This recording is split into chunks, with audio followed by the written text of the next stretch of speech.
High friends, welcome back to my channel. আর অনেক দিন পরে ভিডিও দিচ্ছি কারণ আমাদের বাড়ির অবস্থা সেরকম একটা ভালো নয়। কেন ভালো নয় সেটা আমি পরে অন্য একটা ভিডিওতে নয় বলবো, কি হয়েছে না হয়েছে। হয়তো অনেকে জানে আর অনেকে জানেও না যে কী হয়েছে।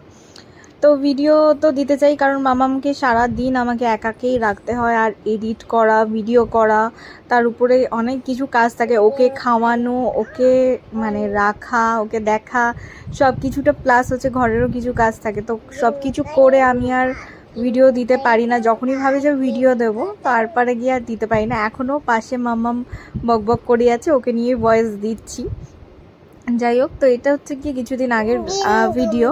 তো বিপ্লব বললো যে তোমরা ঘরে থেকে থেকে সত্যি মানে তোমাদেরও শরীর আস্তে আস্তে খারাপ হয়ে যাবে, মনটাও খারাপ হয়ে যাচ্ছে, কারণ ঘরে থেকে থেকে ঝগড়া অশান্তি মানে ওর সাথে খুঁটিনাটি লেগেই থাকে। তো আজকে বলছে চলো গিয়ে আমরা তিনজন মিলে একটু ঘুরে আসি। আমি বললাম ঠিক আছে চলো গিয়ে ঘুরেই আসি।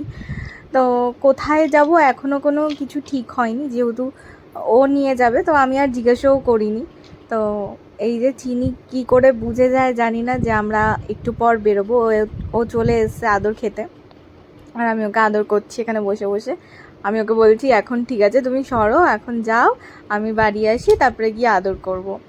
তারপরে ও ওখানে বসে রয়েছে মানে আদর খাওয়ার জন্য। আর মুখের মধ্যে একটা দেখতে পাচ্ছ কালো একটা নাকের কাছে স্পট, ওটা হচ্ছে গিয়ে একটা পোকা নিয়ে এসছে। এই দরজা দিয়ে মুখ বার করে বসে থাকে, আর ওর বন্ধুরা আসে, সব বন্ধুদের সাথে অনেক কথাবার্তা হয়, তো তাদের থেকে কিছু এরপর যাব মানে আমি পোকা রেডি নিয়ে হতে। আর চলে ওর এসছে। বাবার কাছে মানে মামামের বাবার কাছে মামামের জামা টামা সব দিয়ে দিয়েছি যে মামামকে তুমি রেডি করো, জাস্ট জামাটা পরাও, আমি এসে ওকে টিপ ফিপ পরিয়ে দিচ্ছি, আমি রেডি করিয়ে দেবো ওখানে।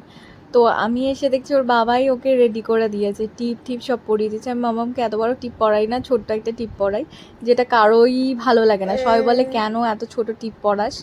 তো ওর বাবারও নাকি ভাল লাগে না, ওর বাবারও নাকি বড় টিপ ভাল লাগে, যেটা বড় করতে গিয়ে মানে একদম উল্টোপাল্টা টিপ করে দিয়েছে। যাই হোক, তো আমি বললাম ঠিক আছে, মুছলে না ওর খুব কষ্ট হতো বড় টিপটা যদি মুছে ছোট করতাম। আমি বললাম ঠিক আছে চলো এরকমই যাক। তারপরে আর মামামও মুছতে দিচ্ছিল না, আমি নয় মুছেই নিয়ে যেতাম, কারণ ও একবার রেডি হয়ে গেলে সেই জিনিসটা আর খুলতেও চায় না, মুছতেও চায় না। ও ভাবে কি ওই যে মুছে দিচ্ছে মানে আমাকে আর নিয়ে যাবে না। আর এখানে ও যে মামামকে গাড়িটা চড়াচ্ছি, এই গাড়িটা চড়ানো আমার খুবই ইচ্ছে ছিল। মানে এতে চড়েছিল দীঘায় গিয়ে। তো ওখানে আধ ঘন্টা এরকম কিছু হবে, আমার ঠিক টাইমিংটা মনে নেই কতক্ষণ ছিল। তো তো ওখানে নিয়েছিল 50 টাকা, আর এখানে 100 টাকা, মানে 3 পাক এরকম কিছু হবে। আর এখানে বিপ্লবকে আমি দাঁড় করিয়ে দিয়েছি। ফার্স্টে ওরা আমার সাথেই কথা বলতে এসেছিলো, যেসব গরিব বাচ্চা আছে বা ওদের পড়াশোনা নিয়ে এরা কাজ করছে, তো সেখানেই কিছু ডোনেট করার জন্য বলছিল। তো বিপ্লব নিশ্চয়ই টাকা পয়সার ব্যাপারটা বুঝবে, তো যার জন্য আমি বললাম তুমি যাও, তুমি কথা বলো, আমি মামামের সঙ্গে আছি।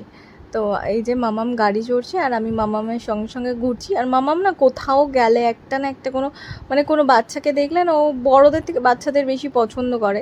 তো ও বাচ্চাদের সঙ্গে নিজেই চলে যায় কথা বলতে। এই যে যেমন এই বাচ্চাটার সঙ্গে চলে এসছে কথা বলতে, আর এই বাচ্চাটা হয়তো মেয়ে দেখলে একটু লজ্জা পায় বা ভয় পায়, যাই হোক কিছু একটা হবে।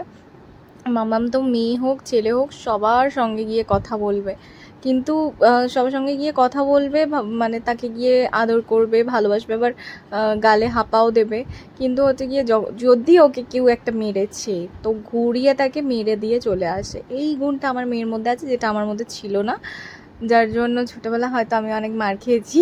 মারামারি হলে মানে বন্ধুদের মধ্যে কোথাও মারামারি হলে সেখানে মারটা আমি খেয়ে চলে আসতাম, আমি কখনো কাউকে মারতে পারিনি, এটা আমার আফসোস ছিল জীবনের। কিন্তু আমার মেয়ে তার পুরো উল্টো। আমার মেয়ের গায়ে যদি কেউ একটা হাত দেয়, আমার মেয়ে হচ্ছে গিয়ে তাকে মেরে আসে, ঠিক আছে।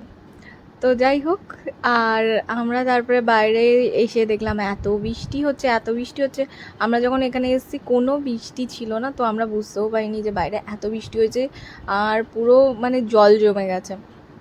তো আমরা মানে আমাদের ভীষণ খিদে পেয়ে গেছিলো, আমরা এসেই একটু খেয়ে নিয়েছিলাম। আর মামাম তো সেরকম কিছু খেতে পারবে না, যার জন্য মামামের জন্য একটু আইসক্রিম নিয়েছিলাম, তাও ডিমটা মামামকে দিয়েছিলাম, ডিমটা খেয়েছিল।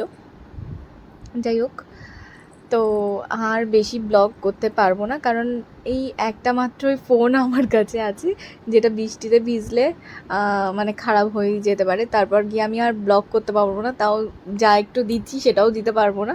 যাই হোক, তো আজকের ব্লগটা আমি এখানেই শেষ করলাম। তোমাদের কেমন লাগলো একটু বলো।